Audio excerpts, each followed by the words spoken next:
నమస్కారం ఈటీవీ 360కి స్వాగతం. ముందుగా ప్రధానాంశాలు.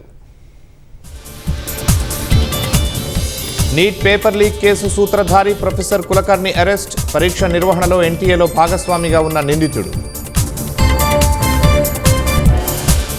జూన్ 21న మళ్లీ నీట్. వచ్చే ఏడాది నుంచి ఆన్లైన్లోనే పరీక్ష.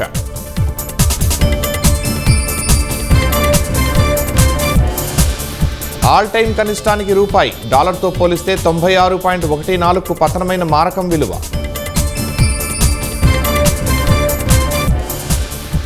₹3 మేర పెరిగిన పెట్రోల్ డీజిల్ ధరలు మరింత ద్రవ్యోల్బణానికి దారితీస్తుందని విపక్షాల విసురు. ఎల్పీజీ పెట్రోలియం నిల్వల సహకారంపై భారత్ యుఏఈ ఒప్పందాలు. మౌలిక సదుపాయాల రంగంలో $5 బిలియన్ పెట్టుబడికి హామీ. పుట్టపర్తిలో యుద్ధ విమానాల తయారీ ప్రాజెక్టుకు భూమి పూజ. దేశ రక్షణ రంగంలో నూతన అధ్యాయమన్న రాజ్నాథ్ సింగ్.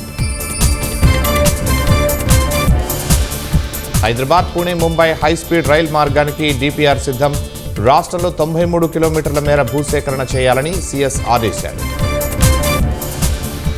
5 రోజుల ముందే రుతుపవనాల రాక. 26న కేరళ తీరాన్ని తాకే అవకాశం ఉందన్న వాతావరణ శాఖ.